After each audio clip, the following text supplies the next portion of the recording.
education system. And I remember I had to make the difficult decision then to orchestrate a double intake, which put a lot of strain on the resources that we had that time. But it had to be done. And I'm very proud that today, no student in Kenya has to wait for 2 years to join university. Not even those who join Greater University. I remember then also that the second item that I had to deal with when I was Minister for Higher Education was the issue of technical education. We had a very difficult choice to make because it was always, technical education was considered secondary. Many people who joined polytechnics, TVETs, they were considered students who did not do very well. And therefore, it was even much more difficult, much more expensive rather, to go to a TVET college than the university, because while we supported university education with scholarships and subsidized the university education, technical education was not subsidized. And therefore, again, I had to make the difficult decision then to align technical education with formal education. And again, there was a very big debate. I remember Professor Ogot, then he was Vice Chancellor of Moi University, writing a very long piece on the newspaper and saying how I was going the wrong direction and that I was trying to elevate plumbing and carpentry and all to the status of a university. But today, again, I'm very proud that we have all realized that STEM is the space where we are going to get the leadership of the future. That's where we're going to generate engineers, that's where we're going to generate the scientists of the future, and that's where we're going to generate all the people who will not only acquire knowledge, but apply that knowledge in a much more practical way. And that now Waziri has the easy task of progressing that. And I'm happy, Waziri, with what you're doing, progressing it now to more industry-based training. And today, I remember then we only had, I think, 13 technical training colleges. When I became Minister for Higher Education, we escalated that. And in the last, I think, 15 years, we have grown technical training colleges to now 254, I think. And we have moved the students. We have moved the students from almost 89,000 in 2013. Now we are at 700,000. We have actually, in the last 3 years, we've moved the number of students from 380,000 to now 700,000. Again, it builds into the whole space around education. We must be minded about access, affordability, relevance. This is where I want to encourage the greater leadership to keep the focus on accessibility, on relevance, because sometimes people teach People teach for the sake of people getting degrees and papers. But we must also equally be focused on relevance so that education can help us solve the problems of now and figure out how we can do better into the future. This milestone, as I have said, aligns with the broader transformation of university education in Kenya. As of 2025, our country boasts 82 accredited universities, 45 public and 37 private. With today's ceremony, Gretsa becomes the 31st private university to receive a full charter, further reinforcing the central role private institutions play in expanding access and cultivating work-ready graduates. The word of this charter is above all a celebration of partnership, government and private sector working together to ensure high standards, broaden opportunities, and train graduates who contribute meaningfully to national progress. Gretsa University stands as a compelling evidence that collaboration delivers results. Congratulations to the sponsors of this great institution. I know it's quite a proud moment for you. In 2029, universities will admit the first cohort of competence-based education and training graduates. The government of Kenya is fully committed to ensuring that institutions, curricula, and faculty are ready. Universities must therefore embrace new pedagogies, practical learning models, staff retooling, and lifelong learning to make this transition successful. I say this again because when I was elected into office 3 years ago, we had another crisis in the education sector. We had 3 fundamental problems. Number 1, we had a chronic teacher shortage.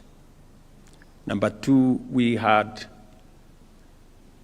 a competence-based curriculum that was misunderstood both by parents, by teachers, and by even learners. And number 3, we had a chronic problem on university funding, or higher education funding specifically. For those of you in this space, and I'm sure Kuria knows, many universities were technically insolvent. Actually, almost 23 universities were technically insolvent because the model of funding that we had adopted was not working. But you know, because education is a very sensitive space, nobody wanted to touch it. We all knew that something needs to be done. But everybody was apprehensive because education is very emotive. It's about parents and their children. And you know, all of us as parents, we are very protective about our children. So we had to navigate a very difficult path. But I am very confident today that 3 years down the line, we have straightened the CBC curriculum. We have brought the stakeholders on board. And in fact, we have transitioned from competence-based curriculum to competence-based education and training, what we now call CBET. There is now greater alignment, greater understanding from learners through teachers to parents. Number 2, we have more or less solved the problem of teacher shortage. In the last 3 years, by next month, we will have hired 100,000 teachers. Again, to close the gap on teacher shortage. And we have invested more resources, working with members of parliament, working with development partners. We have built an extra 23,000 classrooms across. And my instructions to the ministry is that now we expand laboratories by another 1,600, is it, Julius? Yes. 1,600 laboratories, especially in schools that are in remote areas. It is not right that a student comes to do an exam in a laboratory for the first time they are entering a laboratory. So it is very important that we close the gaps in those spaces. And number three, we have now changed the university funding model. Instead of focusing on the institutions, we decided to focus on the student. Now we have a student-focused university funding model so that we assess every student on the basis of merit and on the basis of ability. And therefore, it is not possible anymore to lock out any student. And we want to make it possible for all our learners to have equal access to university education. And I know Gretza would have wanted the government to have some government-sponsored students. I think, I don't know whether you did have that in the past. But I don't have very good news for you. I have to straighten the space first because we overcommitted ourselves as government, and we actually brought a lot of trouble to many universities. I know one university that has to close down because government sent students to that university. They spent all the money they had to train and teach the students, and then government did not come through because we had limited resources. So we're trying to cut our cloth the size of what we can afford. So, but progressively, I know that we will, as we expand the space, we will find a partnership that will not undermine your ability to teach, but will also give us space to train more and teach more. I'm sure the experts in my team and all the other people in that space and the stakeholders will begin to imagine how are we going to do this. And I am very particular about the matter of education because as a country, the biggest asset we have is our human capital. It is bigger than any gold we can find. It is bigger than any minerals we can find. Our human capital. Today, many Kenyans may not know that the resources that we get from Kenyans working outside Kenya is upwards of $5.1 billion every year. That is in the region of almost 700 billion. It is higher than what we get from tea, what we get from coffee, what we get from horticulture, all of it combined. We still make more money from our human capital than from the export of any crop or any commodity. And that is why education becomes significantly important for us as a country. It is also the reason why I have deployed more resources into the education sector. This year, Ogamba, we are at 702 billion shillings. Yes, we have, because it is, many people may not know, but that is the biggest asset that we have as a country. And we are lucky that we have literally the best human capital you can find anywhere in the world. I have been to many countries, and I have spoken to many institutions. And Kenyan human capital is premier human capital. And I'm very proud of it.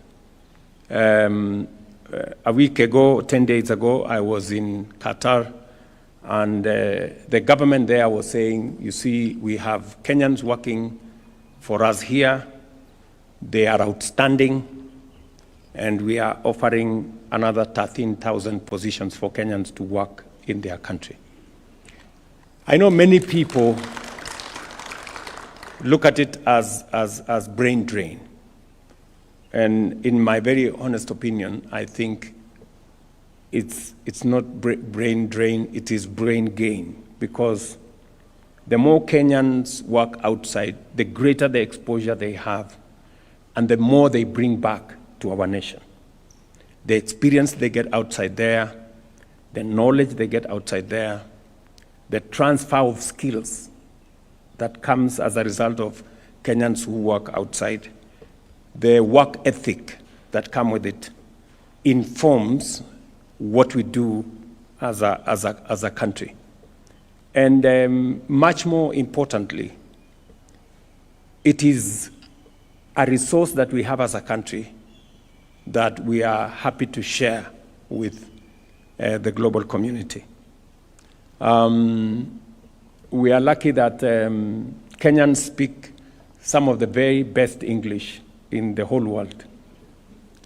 I think there are Kenyans who speak better English than the English men and women themselves. Certainly, we speak better English than all African nations. If you listen to other people speak, I don't want to mention which ones, you will not know whether they're speaking English. And so, because we have a great human resource, we are proud to share with the rest of the world, and in the process, use it as an asset to develop our own country. This morning, I was having a conversation with companies that we have agreed with to build with us the road from Rironi to Mau Summit, which is starting in the next week or so. And the conversation I was having with them is on skills transfer. We are putting up the largest road infrastructure under a private-public partnership, the first, the largest in the Republic of Kenya. And we would want expertise that will help us in going into the future for us to be able to do this with our own human capital. You know, when I was Minister for Higher Education, many people thought plumbing is a job for, you know, people very down there. Until we built the SGR. You cannot believe it. We imported plumbers to come and do the SGR. Plumbers. Because plumbing, I discovered, was such a very high-skilled job that not everybody can do it. And yet, if you ask ordinary people here, they think plumbing is for the people who have not gone to school. You know? So there is a lot that we have to rethink as we drive our education system. And therefore, I want to encourage Greater University, as I do all our other universities and institutions of higher learning, to invest more in research to get us better professionals, to build, you know, partnerships and collaboration across the world so that we can up the knowledge that we transfer to our students, we can improve on our skills, and we can improve on our professional and all the other skills that we need. Ladies and gentlemen, I urge all universities to integrate artificial intelligence into their teaching, research, and institutional operations. I commend the Ministry of Education for developing a national oral policy that will guide structured, high-quality online learning across all our universities. Research and innovation must remain the foundation of our universities. Institutions must bridge the gap between theory and practice so that their graduates become job creators, innovators, and central actors in Kenya's industrialization and economic growth. To the founders, Chancellor Kibathi Mbogwa, Vice Chancellor Peter Ndishu Karanja, and the entire leadership, staff, and students and alumni. Thank you for your dedication and integrity, Under Dr. Mbugwa's visionary leadership and Dr. Karanja's dynamic stewardship, GREATSA has upheld its promise of excellence, relevance, and service. To the students of GREATSA, and it's unfortunate I'm told there is a graduation tomorrow. I wish I would have made it to the graduation, but I have now an invitation to come to one of the ceremonies, and I look forward to, were you serious about the invitation? You know, some of these invitations are formalities, just so that you look good, but you don't mean it. Yeah, you're serious, right? So if you're serious, I'm sure you will send a letter to me, and we will handle it. Simon here, Deputy Comptroller, comes from Moranga. You can even give him by hand when he's coming from home.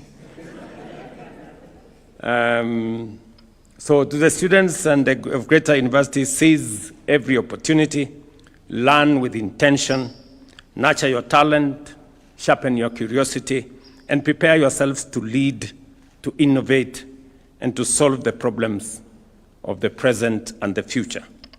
Your education is the anchor upon which Kenya's future will stand. Strong universities build strong communities, strong industries, and a strong nation. By equipping learners with skills, values, and knowledge, institutions like GREATSA fuel our national transformation and enhance Kenya's competitiveness on the global stage. Congratulations to GREATSA University, to Mom here. I know she's very emotional about this moment.